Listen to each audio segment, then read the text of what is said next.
Today I want to talk to you about what you should include in your illustration portfolio. In my work as an illustration agent, I see hundreds of illustrators' websites, but maybe only 5 to 10% of those are what I consider professional standard commercial portfolios. And there are a lot of factors I consider when I'm looking at an artist's website: clarity, skill, style, and those are all really important, but what makes a really good portfolio is the content. I'm looking for a consistent style applied to lots of different subjects. You might have a great style, but you only illustrate one thing. And it's fine to specialize, but new illustrators aren't specialists. I sometimes see portfolios with a page full of food illustrations, for example. And that's fine if I'm looking for food, but imagine I'm an art director that is looking for illustrations of houseplants. I might be able to make that mental leap and think this person can do plants, and I might take that risk. But if I'm also looking at the portfolio of an artist who has examples of houseplants, I'm probably just going to hire that illustrator. It makes my life easier and it's lower risk. If you're just starting out and you specialize in one thing, I think you're making a mistake because, for one thing, you are cutting out a hell of a lot of work right from the start. And for another, you might not be the best judge of what you're best at. If you try a bit of everything, eventually clients will tell you what you're best at because they will hire you for that thing. The goal for a beginner should be to have a portfolio with a broad range of subjects because it's far more likely to get you work. It proves you can apply your style to lots of different things. Then you're appealing to all different kinds of clients, so you shouldn't limit yourself. But you can't illustrate everything, so how do you know where to start? Well, I've got a tip for you, because the research has already been done for you. If you visit a few illustration agency websites and look at how they categorize subjects, you are essentially looking at a checklist of popular subjects that clients are regularly searching for. The agencies aren't picking those out of thin air. They know what their clients are looking for, and they add those most popular requests as search categories. Here I've got 3 illustration agency websites open, and they all have search categories for different subjects, as you can see here. They're all going to differ slightly, but if you can find subjects that they all have in common, you can pretty much guarantee that clients are searching for these subjects on a regular basis, and they'll be a good addition to your portfolio. So let's start with architecture. Folio have buildings and interiors, close enough. And Shannon have architectural, so I'll add that to the list. Next, let's look at map. Maps are really popular for magazines.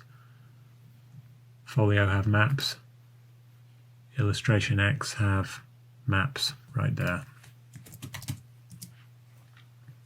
How about food and drink? Yep, food and drink right there. And Shannon have just food, no drink. Close enough. Next we can look at sports. Sport and leisure here. And Illustration X have sport and fitness.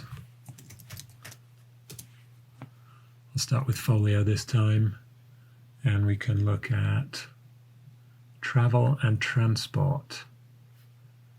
Illustration X have transport, and Shannon have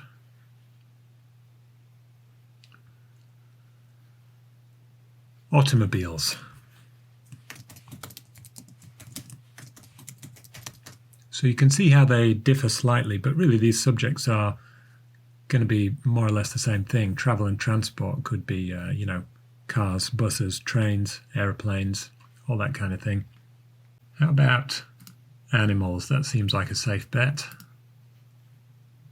Animals right there. Animals.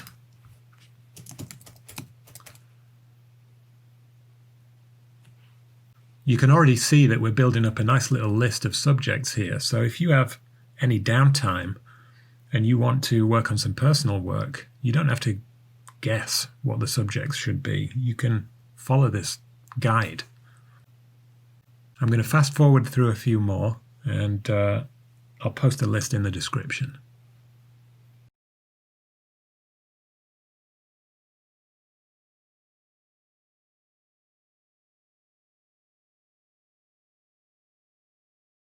So maybe you've got a lot of work to do, but you've got a strategy now to fill your portfolio with work that clients actually want to see. The agencies have done the research for you and handed you a checklist, and it's not going to happen overnight, but at least you know you're heading in the right direction. If there are subjects in here that you have no interest in, no problem. If you wouldn't want to be hired for it, you don't have to put it in your portfolio. But there's no harm in trying a few things out. If you don't try, you won't know. Let's run through a few of these popular subjects. People. You have to find a way to draw people and characters. So many illustrations will feature people, even if they're not the main focus. You'll have people interacting with items or in different environments. It's a huge part of the way clients use illustration to add the human touch. And if you can't draw people or faces, I think you probably already know deep down that you need to practice it because it's important. Nature. This includes a lot. Landscapes, trees, plants, animals, different ecosystems and environments like the ocean, jungle, space even. There's plenty to get excited about there. Architecture, or more broadly, man-made stuff. That's cityscapes, interiors of buildings, exteriors of buildings, specific environments like restaurants or shops. You might even narrow it down to specific rooms in a house. Technology and science. This is a massive area for illustration, but it seems to be one that a lot of people shy away from. Tech companies, pharma companies, science magazines, they all have complicated products and ideas that need to be explained to normal people. And illustration is often the best way or only way to do it. I've got one more tip for you for your portfolio. Look at magazines and blogs and adverts. And what is it that you see that is being illustrated rather than photographed on a regular basis? Because there's probably a good reason for that. If you find something that is regularly illustrated and never photographed, that might be something that's worth including in your portfolio. You don't need to guess what a client wants to see in a portfolio because the search categories on an illustration agency website tell you exactly what clients are searching for on a regular basis. You've got a strategy here for a really well-rounded and varied portfolio. I hope this is useful. Any comments or questions? Let me know.